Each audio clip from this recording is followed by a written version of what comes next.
अस्सलाम वालेकुम, कैसे हैं आप? उम्मीद है अच्छे होंगे। आज हम बनाएंगे बन बर्गर अंडे के साथ। बड़ा ही सादा और सिंपल सा बाज़ार वाले तरीके से बनाएंगे जो बच्चों को बहुत पसंद होता है। आप सहरी और अफ्तारी दोनों के लिए इसे इस्तेमाल कर सकते हैं। फ्रेश बन है मेरे पास एक, इसके 2 हिस्से कर लेते हैं। तेज़ छुरी के साथ इसे काट लीजिए इस तरीके से। ये रेडी हो गया। अब हमें चाहिए धनिया, बंद गोभी, हरी मिर्च और प्याज और एक अंडा। हाफ़ टी स्पून के करीब इसमें जाएगा सुरख मिर्च पाउडर और 2 चुटकी के करीब नमक। ज़्यादा खाना चाहती हूँ तो आप इसको तेज़ कर सकते हैं। अच्छी तरह इसको फेंट लें।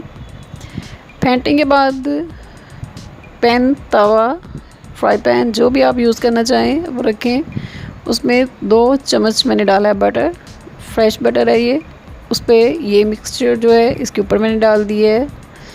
आप इसको पकने देंगे और इसके ऊपर बन के जो दोनों स्लाइसेस हैं वो रख देते हैं। दरमियान में से कट लगा लें इस तरीके से।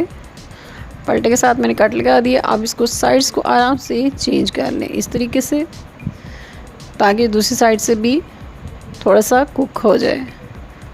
बहुत ही मज़े की खुशबू आ रही है, बहुत ही टेस्टी है, आपके बच्चों को पसंद आएगा। नाराज़ बच्चों को मनाने का अच्छा तरीका है। इसमें आप केचप, मायोनीज़ भी इस्तेमाल कर सकते हैं। मेरे चैनल को सब्सक्राइब करें, लाइक करें, शेयर करें और इस मज़े के बर्गर को एंजॉय करें। आप इसे सहरी और अफ्तारी में भी बना सकते हैं। बच्चों के लिए बनाइए, बेवक्त की भूख के लिए बेहतरीन है। अपना ख्याल रखिएगा, फिर मिलेंगे एक नई और मज़े की रेसिपी के साथ। अपनी दुआओं में याद रखिएगा। अल्लाह हाफ़िज़।